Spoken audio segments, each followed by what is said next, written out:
8971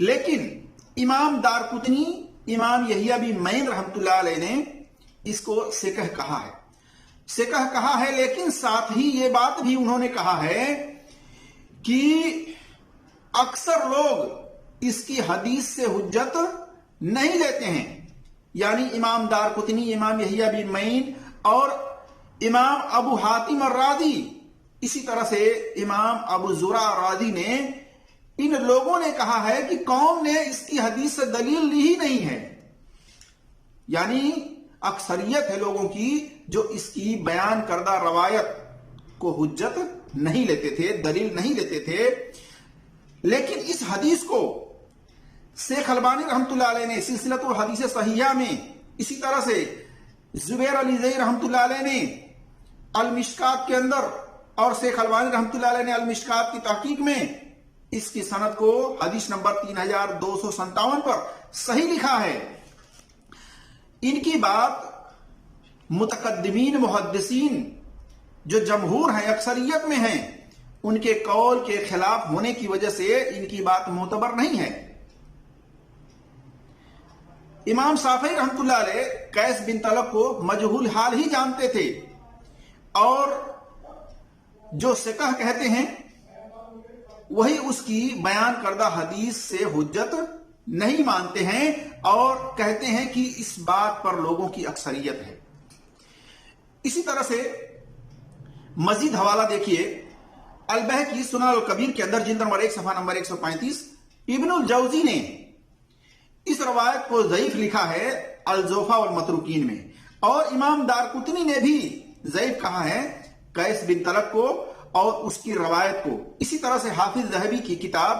المیزان کے اندر بھی آپ دیکھ سکتے ہیں، جلد نمبر 5 صفحہ نمبر 480 481، اور تہذیب التہذیب جلد نمبر 8 صفحہ نمبر 398، تہذیب الکمال جلد نمبر 2 صفحہ نمبر 1136، اور خلاصۃ التہذیب جلد نمبر 2 صفحہ نمبر 357، تقریب التہذیب جلد نمبر 2 صفحہ نمبر 129، القاسف جلد نمبر 2 صفحہ نمبر 405، تاریخ الکبیر امام بخاری رحمۃ اللہ علیہ کی جلد نمبر 7 صفحہ نمبر 151، الجرح و تعدیل لابن ابی حاتم کی جلد نمبر 7 صفحہ نمبر 568، الشکات امام ابن حبان کی جلد نمبر 5 صفحہ نمبر 313، تاریخ الشکات امام اجلی کی جلد نمبر 93، اس کے اندر آپ 393 پر دیکھ سکتے ہیں۔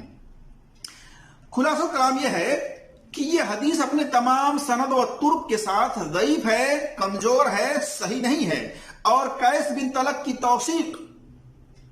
اس کو ثقہ کہنے والے صرف 2 امام ہیں، امام ابن حبان اور امام الاجلی، اور ان کی بات معتبر نہیں ہے۔ کیوں؟ کیونکہ یہ دونوں محدثین جو ہیں متساہلین محدثین میں سے ہیں، اور ان کے مقابلے میں متقدمین محدثین کی اکثریت ہے جو قیس بن طلق کو ضعیف مانتے ہیں، اس کی بیان کردہ روایت کو حجت اور دلیل نہیں مانتے ہیں۔ اور حافظ ذہبی نے لکھا ہے المیزان میں جلد نمبر 5 صفحہ نمبر 480 481 کے اندر نمبر ہے 6922 4452 پر کہ اس پر انہوں نے لکھا ہے کہ اس کو ضعیف کہا ہے، کس نے؟ امام احمد نے، اور یحییٰ بن معین رحمۃ اللہ علیہ، اور ابو حاتم الرازی، ابو زرع الرازی نے کہا ہے کہ اکثریت ہے کہ لوگ اس کی بیان کردہ روایت سے حجت نہیں لیتے تھے، اور قوم اس سے حجت نہیں سمجھتی تھی۔ اور اسی طرح سے ابن القطان نے کہا اس کی خبر نہ حسن ہے اور نہ صحیح ہے۔ پتا چلا کہ متقدمین محدثین جو 300 سال ہجری سے پہلے والے ہیں اور کچھ بعد والے، انہوں نے اس روایت کو جو کہ راوی قیس بن طلق بیان کرنے والا ہے، اس کو وہ لوگ حجت نہیں سمجھتے تھے، بلکہ اکثریت لوگوں کی انہوں نے نقل کی ہے کہ لوگوں کی اکثریت ہے جو کہ اس کی بیان کردہ حدیث سے دلیل نہیں لیتے تھے۔ تو میرا جس دوستوں اور بھائیوں یہ کہنا کہ شوہر جو ہے اپنے بستر پر اپنی خواہش پوری کرنے کے لیے بیوی کو طلب کرے، بیوی کو بلائے، وہ روٹی پکا رہی ہو توے پر، اور یہ مشقت والی بات ہے، ظاہر سی بات ہے کہ یہ کیسے ہو سکتا ہے کہ ایک جو ہے کھانا جو کہ جس کو آپ صلی اللہ علیہ وسلم نے بہترین غذا بہترین کھانا قرار دیا ہے روٹی کو، اس کو چھوڑ کر کے توے پر جلتا ہے تو جل جائے اور شوہر کی بات کو فوراً مانے. یہ بات درست نہیں ہے، کیونکہ یہ دلیل ہی صحیح نہیں ہے.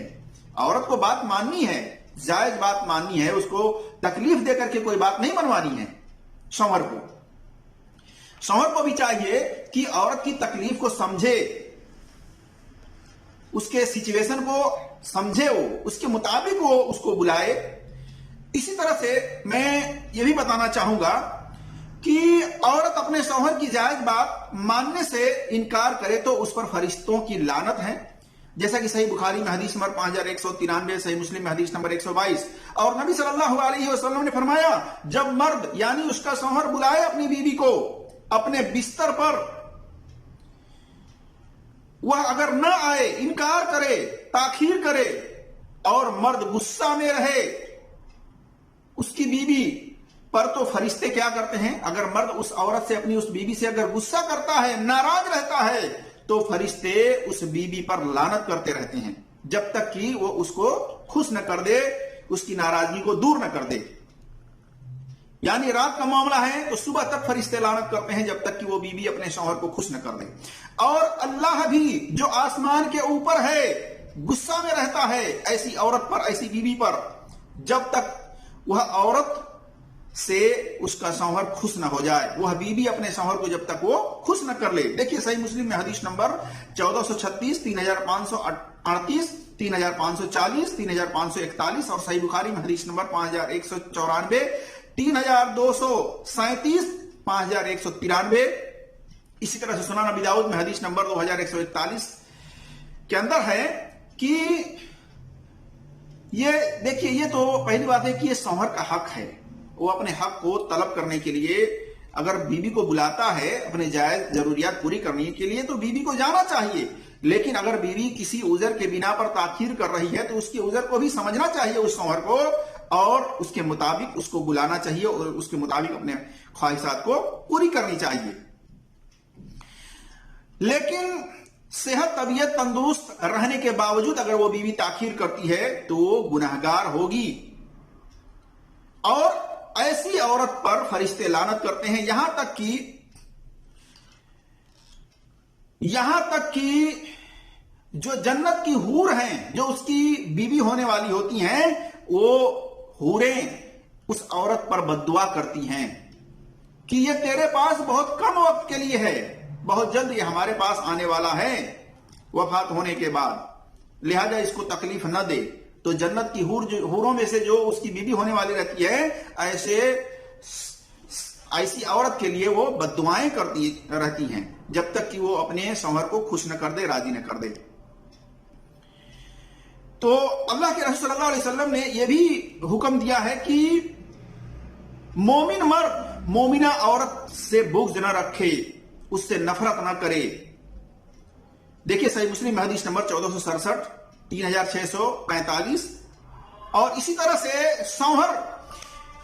کو تکلیف دینے والی بیوی پر جنت کی حوریں، جیسا کہ میں نے کہا کہ بددعائیں کرتی ہیں. اس کی دلیل سنن ترمذی میں حدیث نمبر 1174 پر دیکھ سکتے ہیں، سنن ابن ماجہ میں حدیث نمبر 2014 پر دیکھ سکتے ہیں. تو میرے عزیز دوستوں اور بھائیوں اور میری اسلامی خواتین و حضرات، یہ بات جان لیں کہ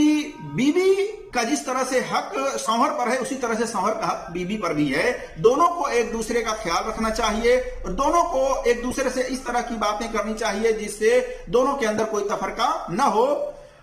کوئی نفرت بازی نہ ہو. اللہ تبارک و تعالیٰ سے دعا ہے کہ اللہ تبارک و تعالیٰ ہم تمام مسلمانوں کو تحقیق کرنے کی توفیق عطا فرمائے، اور میاں بیوی اگر ہیں تو ایک دوسرے کے حق کو ادا کرنے کی توفیق عطا فرمائے. آمین یا رب العالمین. السلام علیکم ورحمۃ اللہ وبرکاتہ.